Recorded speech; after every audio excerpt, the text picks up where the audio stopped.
Hai sahabat tani semuanya, kali ini saya akan menyampaikan tutorial tentang deskripsi atau gambaran tentang kelapa bido dan dapat dibedakan dengan kelapa dalam. Kenapa saya angkat hal ini? Supaya Anda dapat mengetahui karakteristik atau ciri utama daripada kelapa bido dengan kelapa dalam lainnya. Sekaligus Anda tidak dapat terkelabui.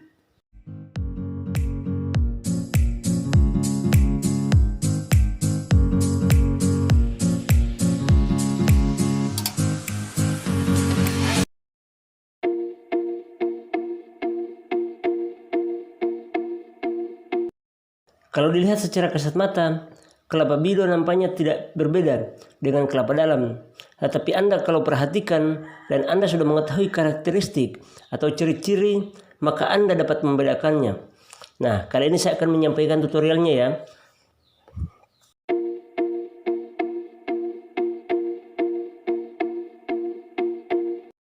Nah, di mana perbedaan kelapa bido dengan kelapa dalam kira-kira teman-teman?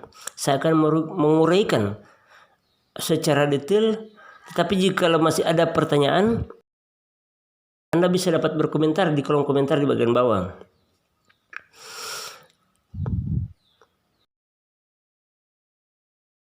Perbedaannya, jikalau kita lihat dalam SK yang tertuang, yaitu jumlah buah per tandan berkisar antara 9 sampai 15. Bahkan menurut petani yang lainnya ada yang sampai 20. Tetapi rata-ratanya seperti itu. Pada ujung buah terdapat perbedaan yang sangat spesifik. Anda bisa bedakan antara pangkal buah dengan ujung buah kelapa bido. Nah, saya akan menyampaikan hal ini dari ujung buahnya. Dan ini perlu pengamatan yang membutuhkan waktu di lapangan.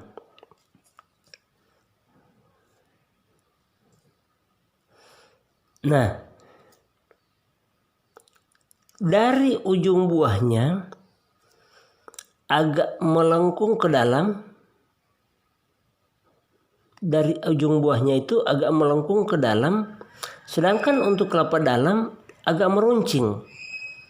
Nah, ini saya nampakkan antara kelapa dalam dan kelapa bido. Anda dapat memperhatikan dengan baik.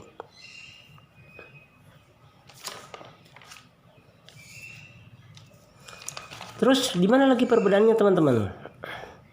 Perbedaannya antara kelapa bido dengan kelapa dalam biasanya, kelapa bido berukuran lebih besar. Berukuran lebih besar ya dibanding kelapa dalam. Rata-ratanya memang sudah seperti itu. Kelapa bido lebih besar daripada kelapa dalam seperti biasanya. Sedangkan yang sudah dijadikan varietas itu masih kalah dengan ukuran kelapa bido. Lalu apalagi teman-teman? Air kelapanya lebih banyak. Ini saya sudah pernah mencoba. Setelah saya ukur sampai 7 gelas dalam satu buah kelapa bido, kelapa muda ya. Belum kelapa tua. Kelapa muda itu 7 gelas. Dan saya meminumnya untuk satu kelapa itu butuh waktu 2 hari berturut-turut baru selesai. Artinya memang saya tidak minum pagi, cuman saya minum di saat saya haus karena nggak habis, saya tuangkan dalam botol aqua. Lalu saya coba ukur lagi dengan gelas, ternyata masih terdapat kurang lebih 4 gelas. Rasanya manis, tapi perbedaannya kalau kelapa dalam setelah meminumnya di ujung lidah terasa begitu tajam, tapi kalau untuk kelapa bido tidak terasa di ujung lidah. Artinya manisnya stabil. Yang ibu maksud tadi pembeda kelapa bido, kalau yang ini ininya. Oh, jadi yang 3 ini agak keluar. Kalau yang kelapa dalam dia lebih runcing DP itu. Ada kelapa dalam? Ada kelapa dalam di sini. Nggak ada deh. Nah, ini perbedaannya teman-teman. Terus kalau kelapa bido dia agak bulat. Sedangkan kalau kelapa dalam biasanya itu agak memanjang.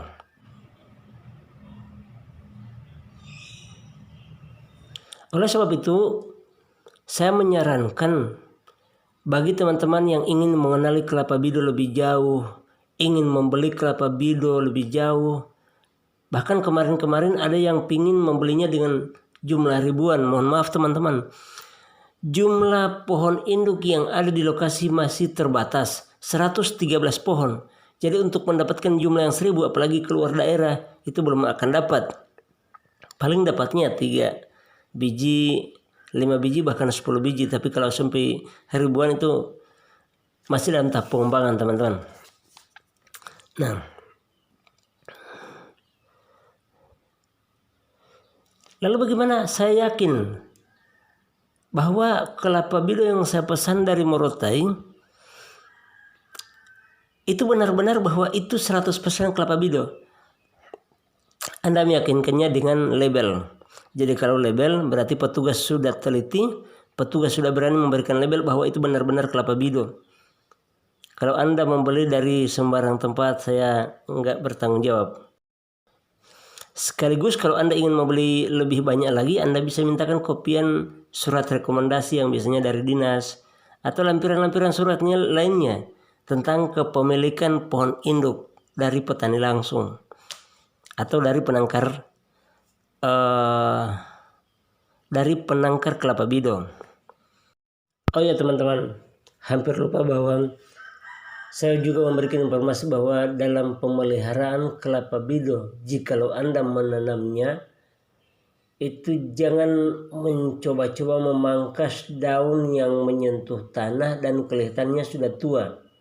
Ini alasannya kenapa? Alasannya adalah jikalau Anda memangkas daun yang sudah tua dan menyentuh tanah dalam umur 2 tahun ini ya, maka batangnya yang tadinya padat, batangnya yang tadinya sudah kita rencanakan jadi pendek seperti kelapa bido pada umumnya yang kita lihat di video, itu akan jadi tinggi, tetapi tingginya juga tidak terlalu berbeda spesifik. Tapi mungkin Anda kecewa, kenapa kelapa bido saya jadi tinggi seperti itu. Makanya jangan coba-coba memangkas daun tuanya ya teman-teman.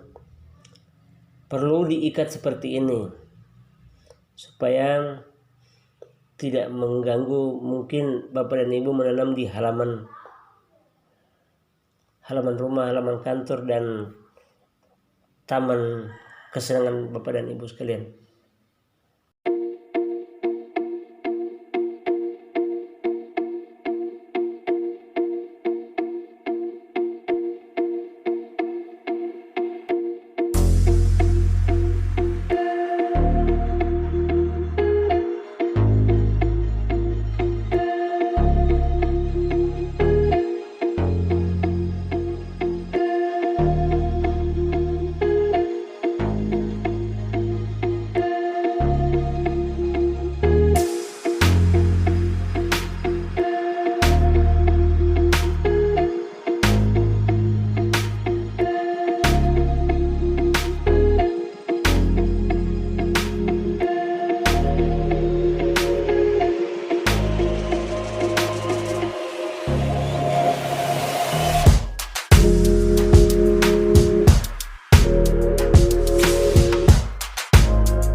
Ya, oke, mungkin itu dulu tutorialnya teman-teman.